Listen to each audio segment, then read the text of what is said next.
ఓం నమో వెంకటేశాయ.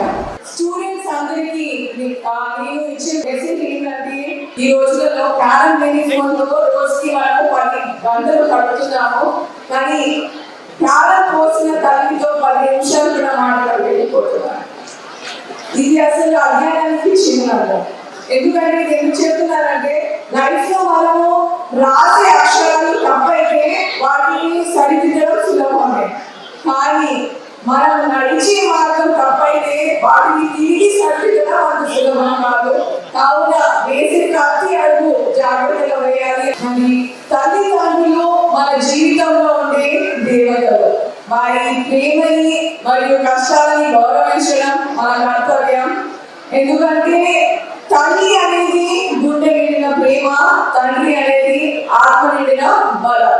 అదే విధంగా తల్లి ఓ వెలుగు దీపం, ప్రతి కళని వెలిగిస్తుంది. మరియు తండ్రి చెట్టు నీడ ప్రతి సవాలు తట్టుకొని బలం మనకు ఇస్తాడు.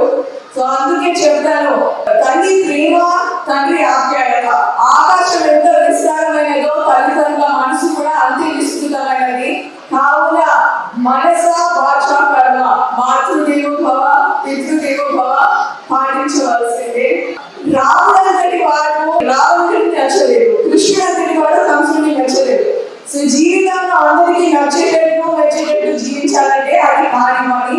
సో మీరు మీ తల్లిదండ్రులు మరియు గురువు బాటలో నడుస్తూ ఉంటే యావత్ ప్రపంచంలో మిమ్మల్ని నచ్చుకుంటారు మరియు మెచ్చుకుంటారు అని నేను చెప్పగలను. అందరు పిల్లలు నాన్న చెప్పే మాటలు నేను మీ లైఫ్ లో వేద వాక్యం అని మీరు అనుకోవాలి.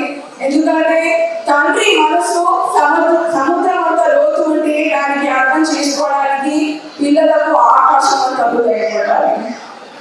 తండ్రి ప్రేమ సూర్యుడిలా ఉదయించి సాయంత్రం అస్తమించేది కాదు. కన్నులో ఉదయించి కన్ను మూసేంత వరకు అస్తమించేది తండ్రి ప్రేమ అని నేను చెప్పగలను. ఈ రోజు ఇక్కడ చాలా మంది మదర్స్, అమ్మలు ఇక్కడ ఉన్నారు. సో మదర్ గురించి చెప్పాలంటే, అత్యంతం లేని అమరానందమే అమ్మ ప్రేమ. ఏ బంధం లేని తొలి సంబంధమే అమ్మ ప్రేమ. అమ్మ ప్రేమ దివ్య భావము, దైవ రూపము, జీవనాలను, జ్ఞాన యోగము మరియు హద్దు లేని చిరుగాలి ప్రేమ అమ్మ ప్రేమ. ఎందుకంటే మా అమ్మ నేర్పించింది ఒకటే, ప్రశ్నించే తత్వం, పోరాడే తత్వం నీలో ఉండాలి, లేకపోతే బానిసత్వమే దిక్కు. సో ఇంకో ముఖ్యమైన విషయము మా అమ్మ నేర్పించింది ఒకటే, ఇష్టం లేని చదువు కష్టం, చదువు లేని బ్రతుకు నష్టం. కావున మా అమ్మ పలుకులను నేను రెక్కలుగా మార్చుకున్నాను. అందుకే పాకిస్తాన్ లాంటి దేశంలో మన జెండర్ని రెప్పరెప్పలాడించారు. తల్లిదండ్రుల సంరక్షణలో మళ్ళీ లాంటి మంచము మరియు కంచు పల్లెల్లో అల్పాహారం తినచ్చు. చేతి గీతలు, రేఖలు, తలరాతలు చూడనక్కర్లేదు.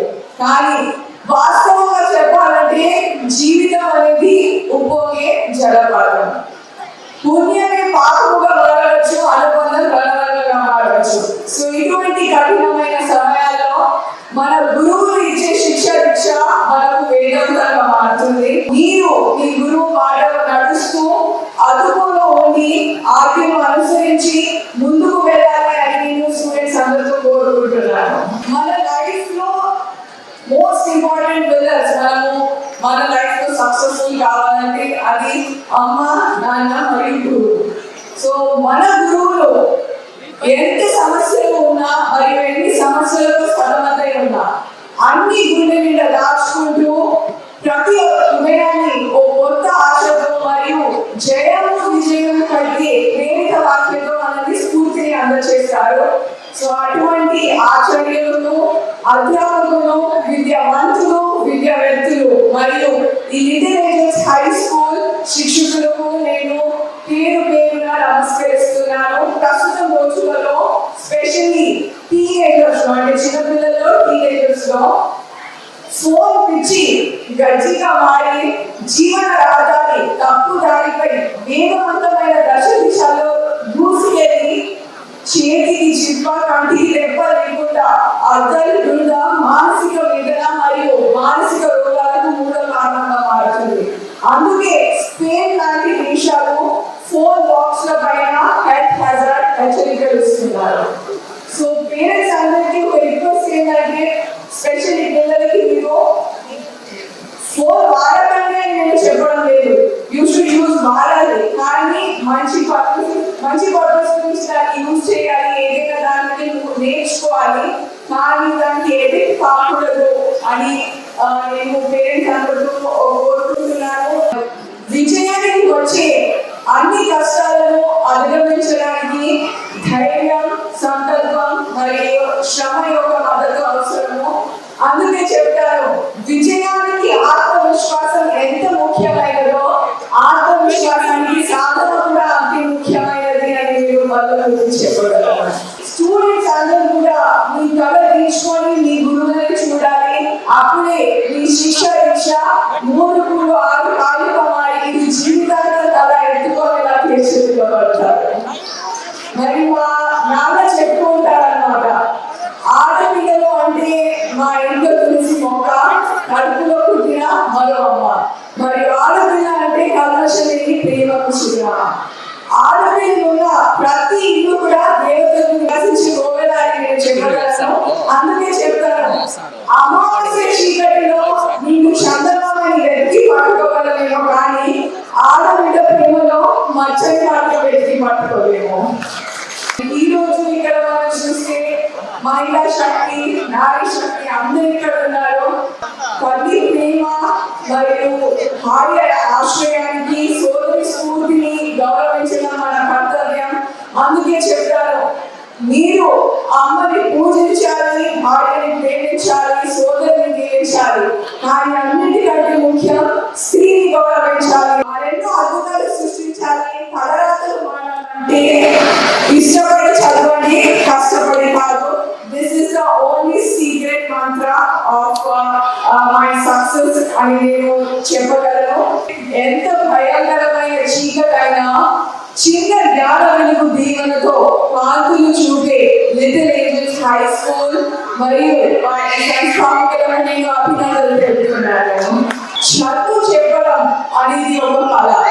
సో అటువంటి కళా నైపుణ్యాలు ఉన్న గురువులని ఒకే చోట సమకూర్చి విద్యాపరుస్తున్న లిటిల్ ఏంజల్స్ హై స్కూల్ కి నేను నమస్కరిస్తున్నాను. ఎందుకంటే అన్నదానం ఆకలిని తీర్చుతుంది, అక్షరదానం అజ్ఞానాన్ని శాశ్వతంగా తొలగిస్తుంది. విద్యను దాచుకోవడం కన్నా అందరికీ పంచితే అది మరింత పెరుగుతుంది అని విశాలమైన హృదయంతో మన రాజగోపాల్ రెడ్డి గారు ఈ స్కూల్ ని అంచెలంచెలుగా ఎదుగుతూ ఒక మహాశక్తిగా తీర్చిదిద్దారు.